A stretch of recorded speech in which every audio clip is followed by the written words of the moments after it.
मधुबन के बाबा, मधुबन के बाबा मुरली वाले, आपका क्या कहना, आपका क्या कहना। ओम शांति। आज 27 अगस्त 2021 के साकार मधुर महावाक्य हैं। आज मीठे मीठे बाप दादा बोले, मीठे बच्चे, अब इस बेहद की पुरानी दुनिया का विनाश होना है। नई दुनिया स्थापन हो रही है, इसलिए नई दुनिया में चलने के लिए पवित्र बनो। मीठे मीठे बाप दादा बोले, मीठे बच्चे, अब इस बेहद की पुरानी दुनिया का विनाश होना है। नई दुनिया स्थापन हो रही है, इसलिए नई दुनिया में चलने के लिए पवित्र बनो। और आज बाबा ने हमसे प्रश्न पूछा है कि परमात्मा के बारे में तुम बच्चे कौन सी वंडरफुल बात जानते हो जो मनुष्य की समझ से बाहर है।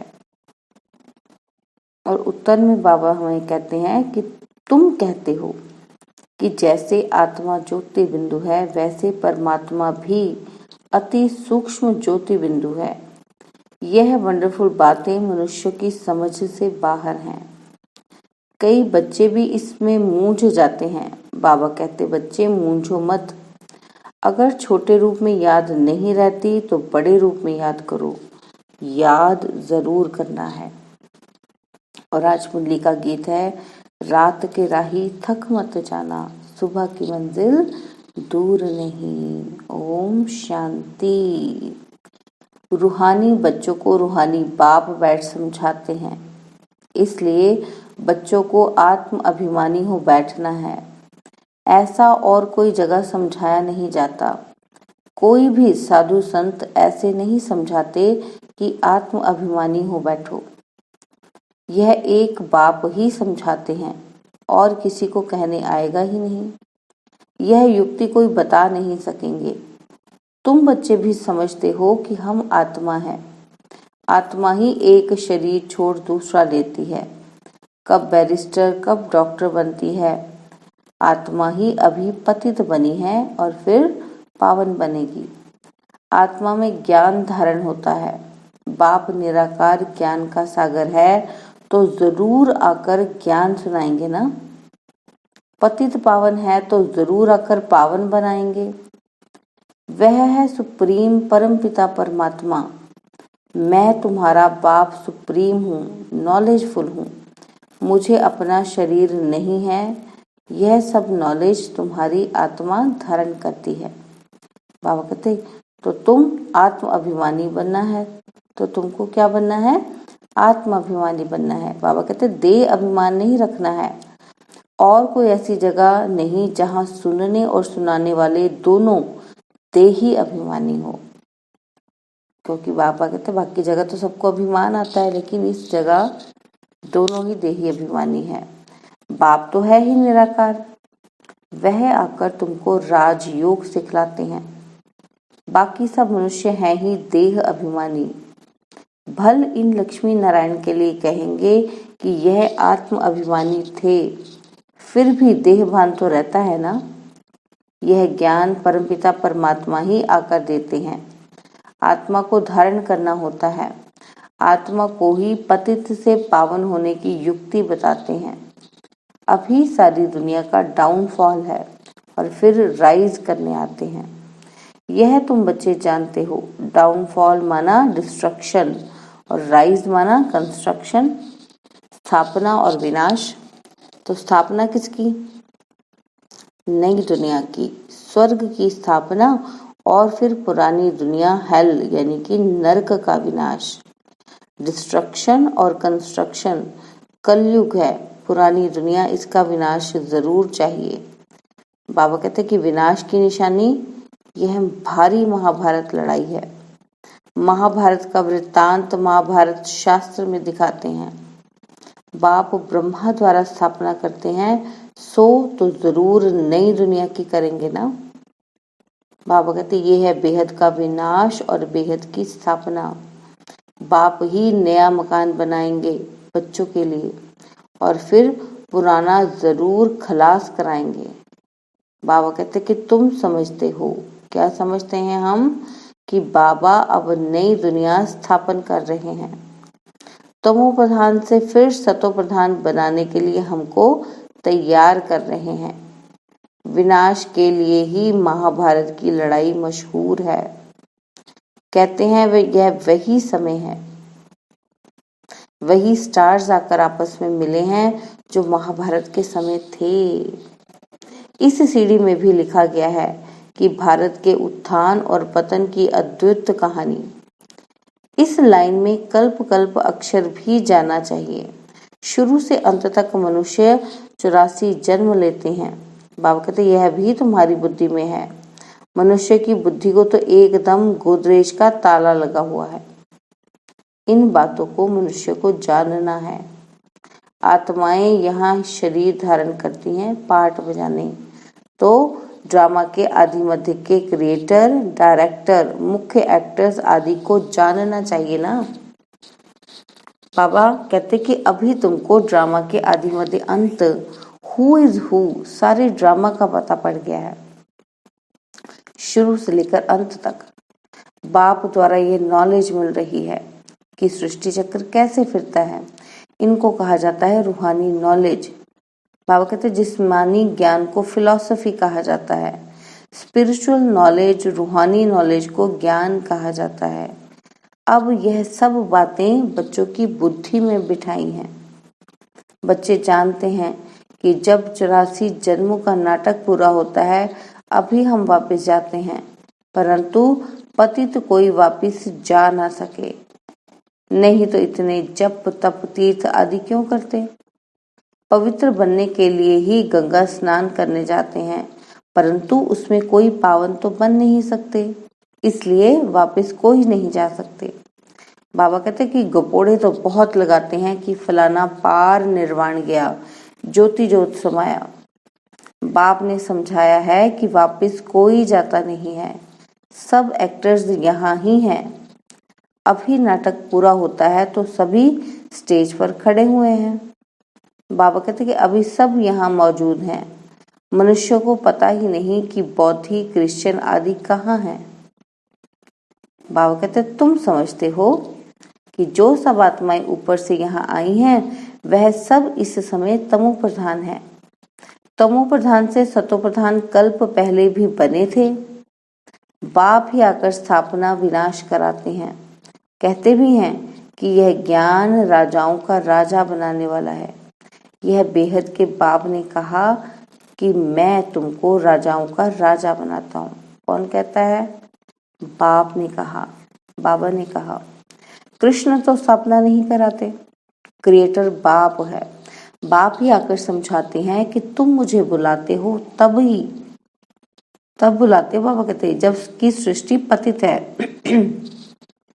बाबा कहते ऐसे नहीं कि मैं नई सृष्टि रचता हूँ, जैसे दिखाते हैं प्रलय हुई। बाबा कहते ये सब रॉन्ग है। मनुष्य बुलाते ही हैं कि हे पतित पावन आओ, तो जरूर पतित दुनिया में ही आएंगे ना।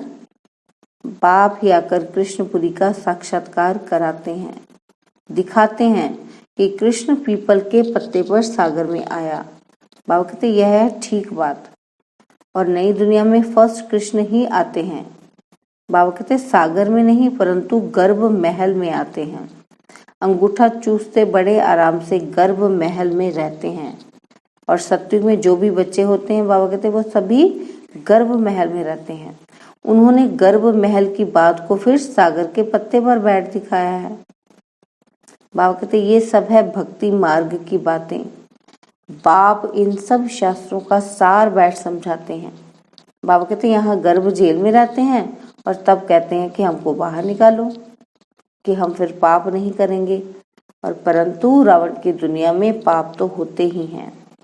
बाबा कहते फिर भी पाप करने लग पड़ते हैं। तुम आधा कल्प जेल बर्ड्स बन जाते हो। चोर लोगों को जेल बर्ड्स कहते हैं और बाहर निकलते रहते फिर भी चोरी करते रहते हैं और जेल में जाना पड़ता है, इसलिए जेल बर्ड्स कहते हैं। बाप ने समझाया है यह रावण राज्य है, तुझे भी जेल बर्ड होगी ना। बाबा कहते कि वहां तो ये बातें होती ही नहीं। वह है ही राम राज्य। वहां ना गर्भ जेल है और ना यह वाली जेल होती है। बाबा कहते यहाँ तो कितने मनुष्य जेल में पड़े रहते हैं। गर्भ जेल है तो वह भी जेल है, डबल जेल है, कलयुग का अंत है ना। बाबा कहते कि मैं समझाता हूँ। क्या समझाते हैं बाबा? कि तुम बच्चे अभी कंस्ट्रक्शन कर रहे हो। राइज और फॉल हर कल्प होता ही है। राइज और फॉल दुनिया का होता है और उसमें पार्ट है भारत का। गाते भी रहते हैं कि आत्मा परमात्मा अलग रहे बहुकाल। बाबा कहते तो उसका भी हिसाब चाहिए ना, कि कौन सी आत्माएं बहुकाल से अलग रही हैं। पहले पहले देवी देवता धर्म की आत्माएं आती हैं पार्ट बजाने। तो बाबा कहते अभी वह देवता है नहीं जो राज्य करके जाते हैं। उन्होंने चित्र या निशानियां रहती हैं। रजाई तो खत्म हो गई, हेवन खलास हो जाता है तो फिर हेल होता है, और फिर हेल खत्म हो तो हेवन बनता है। तो नई दुनिया का कंस्ट्रक्शन होता है और हेल का डिस्ट्रक्शन होता है। बाबा कहते कंस्ट्रक्शन के लिए बच्चे चाहिए ना, और रहने वाले भी तुम हो। पहले हो तुमको देवी गुणों का देवता बनना पड़े, दैवी गुणों वाला। बाबा कहते यह भी गायन है कि मनुष्य से देवता, मनुष्य से ही देवता बनते हैं। बाबा कहते क्यों? क्योंकि मूत पलीती मनुष्य है ना। भगवानुवाच, क्या कहते हैं भगवान? कि ग्रस्त व्यवहार में रहते कमल फूल समान बनना है। यह इस मृत्यु लोक का है ही अंतिम जन्म, इसमें पवित्र बनना है। यह अच्छी रीति समझाना चाहिए। बाबा कहते हैं हम ये मृत्यु लोक का अंतिम जन्म पवित्र रहते हैं। बाप कहते हैं इन विकारों पर जीत पाने से तुम विश्व का मालिक बनेंगे। बच्चे भी सुनकर फिर औरों को समझाते हैं कि इस पुरानी दुनिया का विनाश सामने खड़ा है। यह वही महाभारत की लड़ाई है। काम महाशत्रु है, इसलिए प्रतिज्ञा करो। बाबा कहते कि अभी तुम समझते हो कि हम पवित्र बनते हैं। इस पुरानी दुनिया का विनाश जरूर होना है, उनके पहले पवित्र जरूर बनना है। बाबा कहते विनाश होता है तो फिर तो बात मत पूछो, हाहाकार हो जाता है। बहुत कड़ा मौत है, तुम देख भी नहीं सकेंगे। बाबा कहते कोई का ऑपरेशन होता है तो कमजोर लोग ठहरते नहीं, गिर पड़ते हैं। इसलिए डॉक्टर लोग फैमिलीज को अलाउ नहीं करते, पेशेंट के पास ज्यादा लोगों को रुकने नहीं ना देते। तो बाबा कहते यह तो कितना भारी ऑपरेशन होगा जो दुनिया को बाबा चेंज कर रहे हैं। बाबा कहते एक दो को मारते रहेंगे, ये है डर्टी दुनिया, कांटों का जंगल। सत्युग को कहा जाता है गार्डन ऑफ फ्लावर्स, फूलों का बगीचा। देवताएं चैतन्य फूल है ना, मनुष्य तो समझते हैं बहिश्त में कोई फूलों का बगीचा होता है। बाबा कहते जो सुनते हैं सो कह देते हैं। गार्डन ऑफ अल्लाह कहते हैं ना, फिर ध्यान में भी गार्डन देखेंगे कि अल्लाह ने हाथ में फूल दिया, बुद्धि में ही खुदाई बगीचा है। बाबा कहते भक्ति मार्ग में साक्षात्कार करने के लिए भक्ति करते हैं। क्यों भक्ति करते हैं? कि भगवान के दर्शन हो जाएं। बाबा कहते साक्षात्कार हुआ तो फिर कहेंगे सर्वव्यापी है ना, कि देखा भगवान यहाँ भी व्याप्त है। बाबा कहते जो पास्ट हुआ सो फिर होगा। बच्चे जिस पोशाक में जैसे आए हैं ऐसी पोशाक में फिर कल्प बाद आएंगे। ड्रामा को कोई अच्छी रीति समझते हैं। बाबा के पास कोई आते हैं तो बाबा पूछते हैं कि आगे कब आए हो? तो कहते हैं हाँ बाबा, आपसे कल्प आगे भी मिले थे, आपसे वर्षा लेने आए थे। बाप पूछते हैं क्या मर्तबा पाया था? क्वेश्चन पूछते हैं। बाबा कहते कि आपने मर्तबा पाया था? तो कहते हैं कि बाबा, मम्मा कहते हैं तो जरूर उनके घराने में आए थे। बाबा कहते हैं कि ऐसा पुरुषार्थ करो जो ऊंच पद पाओ। यह सब बातें तुम्हारी बुद्धि में हैं, बरोबर लड़ाई भी है। बाबा कहते हैं नरक विनाश तो होना ही है, और तुम्हारे पास चित्र बड़े फर्स्ट क्लास है। यह कृष्ण 2 गोले वाला चित्र भी छपाना चाहिए। इसमें बड़ा क्लियर है कि स्वर्ग के द्वार खुलते हैं तो नरक तरफ लात है। बाबा कहते तुम्हारा भी मुंह है स्वर्ग तरफ तो ये बिल्कुल एक्यूरेट बात है। फिर बाबा कहते हैं कि जानते हो अभी हमको घर जाना है तो घर को ही याद करना पड़े, पुरानी दुनिया को भूलना पड़े। इसको कहा जाता है बेहद का वैराग्य। पुरानी दुनिया को छोड़ हम बाबा के पास जाते हैं। याद की यात्रा से ही जाएंगे, मुख्य है ही याद की बात। याद तो सब करते हैं ना। अभी बाप यथार्थ बात आकर समझाते हैं कि मुझे याद करो। यह है अव्यभिचारी याद, सो भी अर्थ सहित। बाबा कहते तुम जानते हो शिव बाबा भी बिंदी है। अपने को भी आत्मा बिंदी समझें और बाप को भी बिंदी समझें। नई बात देख भूल जाते हैं। बाबा कहते अपने को आत्मा समझ, फिर बाप को और अपने घर को याद करना है। बाबा कहते अच्छा छोटी बिंदी लगती है, घर तो बड़ा है ना, घर को याद करो। फिर बाबा भी वहां रहते हैं, हम तुम वहां जाएंगे, यहाँ बाबा रहते हैं। बिंदी याद नहीं पड़ती है तो अच्छा घर तो याद पड़ता है ना, क्योंकि वो बड़ा है। बाबा कहते वे है शांति धाम और वह है सुख धाम और ये है दुख धाम। अभी तुम नंबरवार पुरुषार्थ अनुसार पढ़ रहे हो, फिर सुख धाम में आ जाएंगे। बाप के बच्चे हैं तो जरूर स्वर्ग की बादशाही चाहिए। बाबा कहते कल्प पहले भी शिव बाबा आया था, स्वर्ग की बादशाही दी थी, तुम भूल गए हो। बाप कहते हैं अभी फिर आया हूं तुमको देने, कितने बार तुमने रजाई ली और गवाई है। बाबा कहते हैं अनगिनत बार वर्षा लिया है, फिर भी ऐसे बाप को भूल क्यों जाते हो। माया के तूफान से बहुत लड़ाई होती है, इसलिए नाटक भी दिखाते हैं। माया उस तरफ खींचती है कि प्रभु इस तरफ खींचते हैं। बाबा कहते हैं ज्ञान में विघ्न नहीं पड़ते, याद में विघ्न पड़ते हैं, इसमें ही मेहनत है। अब बाप कहते हैं महारथी बनो, इस पुरानी दुनिया को तो आग लगनी है। इस यज्ञ में सारी पुरानी दुनिया स्वाहा होनी है। तो बाबा कहते महावीर भी बनना है। तुम बच्चों को अखंड अटल अडोल राज्य पाना है। तुम्हारा बुद्धि योग बाप के साथ ऐसा रहे जो भल कितना भी तूफान आए माया कुछ ना कर सके। बाबा कहते ये है तुम्हारी पिछाड़ी की अवस्था कि माया तुम्हें कुछ नहीं कर सकती। बाबा कहते जब ट्रांसफर होना होता है तो तुम्हारी पिछाड़ी की अवस्था ऐसी रहती है जैसे स्कूल में इम्तिहान पिछाड़ी को होते हैं। बाबा कहते हैं कि तुम्हारी माला भी पिछाड़ी में बनेगी, तुमको बहुत साक्षात्कार होगा। फलाने यह बनेंगे, फलाना ये बनेगा, ये दासी बनेगी। बाबा कहते ये सब बताएंगे लास्ट में। उस समय तो फिर तुम कुछ भी कर नहीं सकेंगे, फिर पछताना पड़ेगा कि ये हमने क्या किया। तो बाबा कहते श्रीमत पर क्यों नहीं चला, हम फिर ये पूछेंगे अपने आप से, परंतु अंत समय में कुछ हो नहीं सकेगा। ऐसे बहुत पछताते हैं। मनुष्य किसी का खून कर फिर बाद में पछताते हैं, परंतु खून तो हो गया, अब फिर क्या करेंगे। बाबा कहते इसलिए बाप कहते हैं गफलत मत करो, अपना पुरुषार्थ करते रहो। अच्छा मीठे मीठे सिकिलदे बच्चों प्रति माता पिता बाप दादा का याद प्यार और गुड मॉर्निंग। रूहानी बाप की रूहानी बच्चों को नमस्ते। हम रूहानी बच्चों की रूहानी बाप दादाजी को दिलवा जान सिखवा प्रेम से नमस्ते। ओम शांति। प्यारे बाबा, मीठे बाबा, मेरे बाबा, शुक्रिया बाबा, शुक्रिया बाबा, शुक्रिया बाबा। धारणा के लिए मुख्य सार हैं।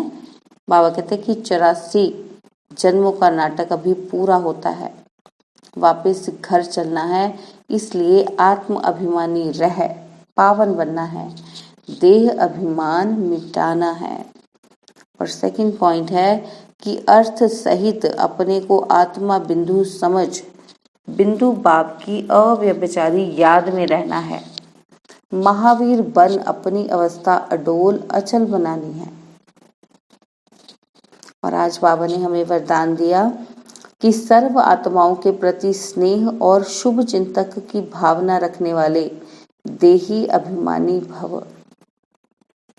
सर्व आत्माओं के प्रति स्नेह और शुभ चिंतक की भावना रखने वाले देही अभिमानी भव।